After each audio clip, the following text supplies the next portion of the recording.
everyone. Thank you all for tuning in. Today I'll be talking about the perspective of Muslim women in healthcare, specifically pertaining to mentorship, diversity, and inclusion. I'm representing my awesome teammates, Shadi, Anthony, Dr. Kishawi, and Dr. Cobb. This project would not have been possible without them all. So why are we even doing this?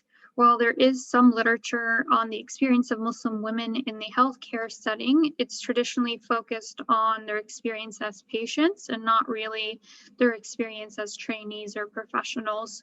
So in doing this project, we really hope to identify challenges and develop opportunities for inclusivity moving forward.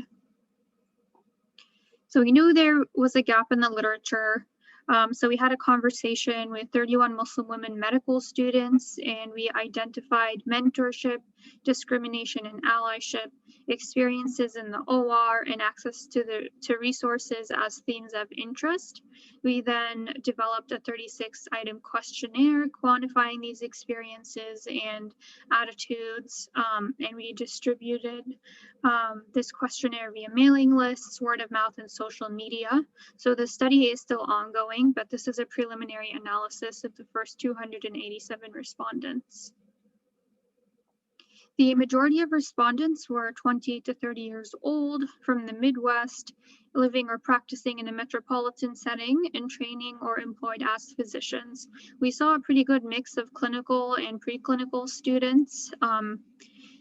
And about 60% identified as first-generation healthcare trainees or professionals. 64% reported wearing the hijab, and the two most represented self-identified ethnicities were Desi and Middle Eastern.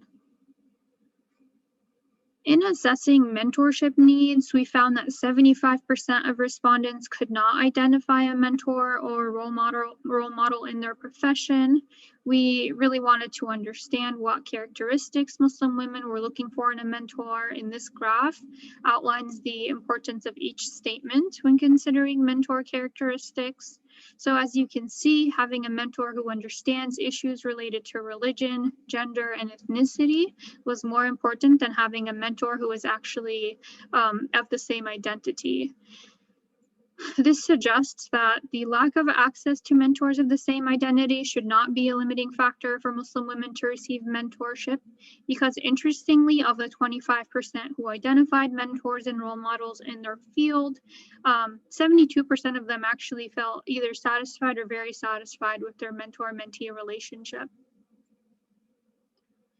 Moving on to discrimination and allyship, 73% of respondents experienced discrimination. However, only 12% had others act as allies for them in the moment.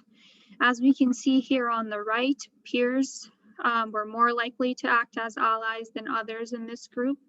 And then on the left here, we see that patients were more likely to discriminate than others in this group. The majority of respondents did not report incidents of discrimination to their institutions, and here are some of the most commonly cited reasons. As we can see, in the lead is fear of inaction, fear of backlash, or just not wanting to spend the time or effort to having to report these incidents. Moving on to experiences in the OR, most respondents did not have access to sterile hijab options in the OR. 44% indicated having to adapt their hijab in the OR, and nearly 100% of those reported associated emotional distress. And then here in the orange, we can see that some of our respondents were reprimanded for wearing the hijab, some were asked to remove their hijab, and others have actually missed cases because of it. Moving on to access to resources, when asked if they felt supported by their institution, 88% of respondents said no. When asked if they felt represented by advocacy groups in their field, like the Association of Women Surgeons or the American Medical Women's Association, among others, 76% said no. So clearly there's a lot of work to be done. So here is just a summary slide of everything that I've talked about so far. Feel free to pause it and read through it.